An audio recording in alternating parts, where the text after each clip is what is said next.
Welcome back. Today, we're tackling a TOEFL academic talk, focusing on how to decode complex lectures by identifying core definitions and experimental evidence. Let's sharpen those listening skills together as we analyze how the brain processes sensory information. If you're finding these strategies helpful, make sure to subscribe to myTOEFL for more expert exam tips. Let's keep building your confidence for test day. TOEFL is an audacious or fascinating lecture. Pay close attention to how the professor defines the main concept and the specific experiment used to illustrate it. Listen to a talk in a psychology class. Today we're going to examine the McGurk effect, a compelling perceptual phenomenon that demonstrates how our brains integrate information from different senses to understand speech. Essentially, when there is a conflict between what we hear and what we see, our brain often prioritizes the visual information or combines the two to create a completely new sound. This proves that speech perception is not just an auditory process, but a multimodal one. In a classic 1970 TOEFL experiment, researchers Harry McGurk and John MacDonald showed participants a video of a person's mouth repeating the sound "ga-ga." However, the actual audio track played the sound "ba-ba." Surprisingly, most participants did not report hearing ba or ga. Instead, their brains merged the visual and auditory inputs to perceive a third, distinct sound, da-da. This illusion is so powerful that even when you know it is happening, your brain continues to misinterpret the sound as long as your eyes remain open. The broader implication of this finding is that our sensory systems do not operate in isolation. They are constantly communicating to construct our reality. This cross-modal processing is vital for understanding conversations in noisy environments, like a crowded restaurant, where we rely on lip reading to supplement what we hear. However, a major limitation is that the effect varies significantly among individuals based on their linguistic background and age. Some people are much more resistant to the visual influence, suggesting that the brain's integration process is highly subjective. Listen to a talk in a psychology class.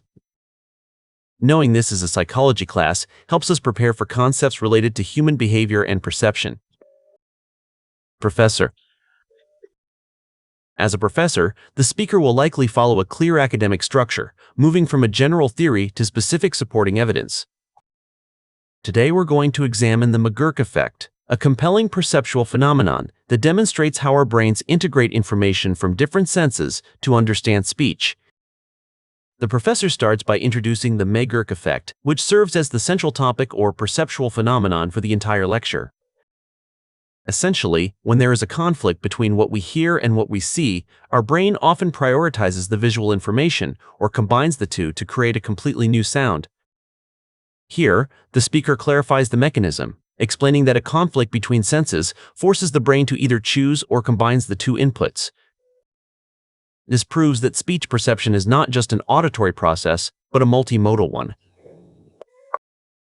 This sentence provides the thesis of the talk, using the term multimodal to emphasize that speech involves more than just our ears. In a classic 1970 TOEFL experiment, researchers Harry McGurk and John MacDonald showed participants a video of a person's mouth repeating the sound "ga-ga." The professor shifts to a classic 1970 TOEFL experiment to provide empirical evidence for the theory just described.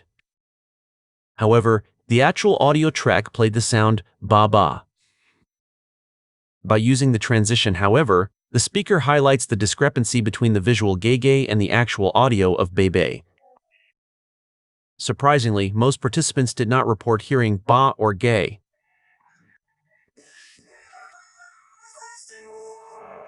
The gay change is a first to say, and he time to talk about is talk about in the same time.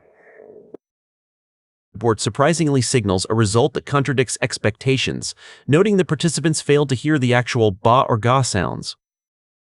Instead, their brains merged the visual and auditory inputs to perceive a third, distinct sound, da-da. The professor explains the outcome where the brain merged the inputs to perceive a third sound, which is the heart of the illusion. This illusion is so powerful that even when you know it is happening, your brain continues to misinterpret the sound as long as your eyes remain open. This highlights the persistence of the effect, noting it remains powerful even if you have conscious know it is a trick. The broader implication of this finding is that our sensory systems do not operate in isolation. They are constantly communicating to construct our reality. We move to the broader implication, showing that senses do not operate in isolation but work together to create reality.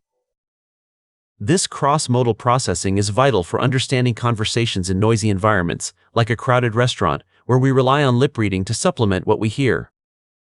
The professor applies the theory to a real-world noisy environment's context, where lip reading becomes a necessary supplement. However, a major limitation is that the effect varies significantly among individuals based on their linguistic background and age. The transition, however, introduces a major limitation, indicating that factors like linguistic background change how we experience the effect. Some people are much more resistant to the visual influence, suggesting that the brain's integration process is highly subjective. This concludes the lecture by suggesting the process is highly subjective because some individuals are more resistant to the visual cues. What is the primary focus of the talk? This is a main topic question, indicated by the phrase, primary focus. We need to find the option that encapsulates the entire lecture's discussion on sensory integration.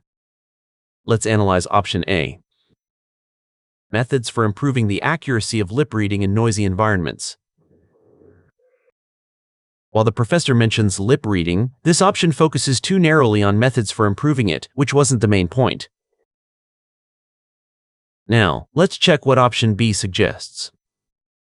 How the brain combines visual and auditory cues during speech perception. This is a perfect match because it describes how the brain combines visual and auditory cues, reflecting the multimodal nature of perception discussed. Here is option C. Let's see if it fits.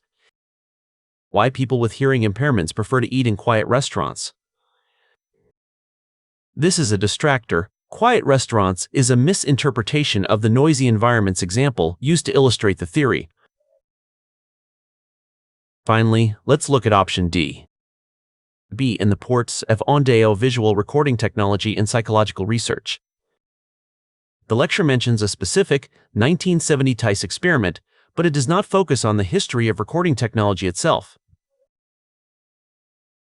The most accurate answer is option B, since it summarizes the lecture's core explanation of sensory integration during speech.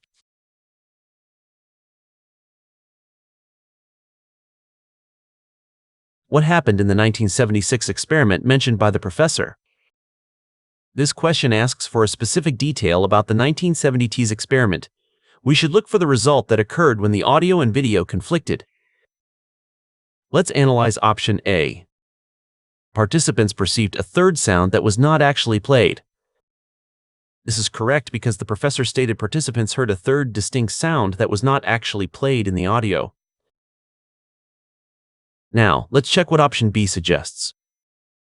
Participants perfectly identified both the visual and auditory sounds separately. This contradicts the lecture, which said participants did not report hearing the sounds separately as they were actually presented. Here is option C. Let's see if it fits. The experiment showed that children are more susceptible to illusions. The talk mentions age as a factor later, but it doesn't state the experiment proved children are more susceptible specifically. Finally, let's look at option D. The brain ignored the visual cues and focused only on audio. The text says the brain merged the inputs, rather than having ignored the visual cues to focus only on audio. Therefore, the correct choice is option A because it accurately reflects the merged perception described in the study.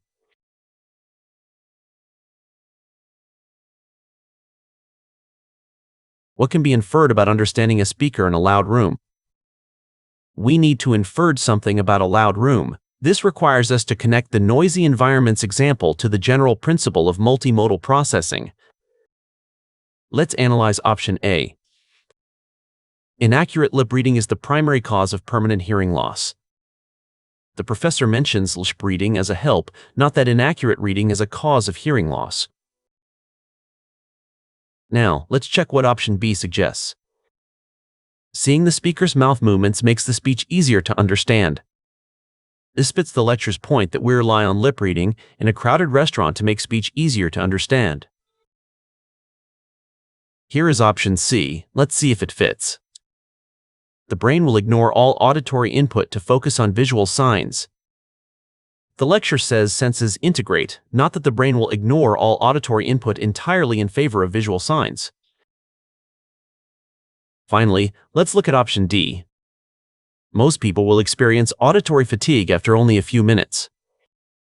There is no mention of auditory fatigue or a time limit like few minutes in the professor's talk. The most accurate answer is option B, since the professor explicitly links lip reading to understanding speech in noisy places.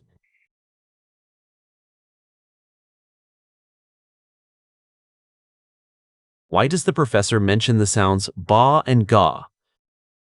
This is a rhetorical purpose question, asking why the professor uses specific sounds. We need to see how ba and ga function within the explanation. Let's analyze option A. To describe the first words most infants learn to speak. The professor is talking about a perceptual phenomenon in adults, not the first words of infants. Now, let's check what option B suggests. To explain why certain vowels are harder to pronounce than others. The lecture is about sensory integration, not about which vowels are harder to pronounce for speakers. Here is option C. Let's see if it fits.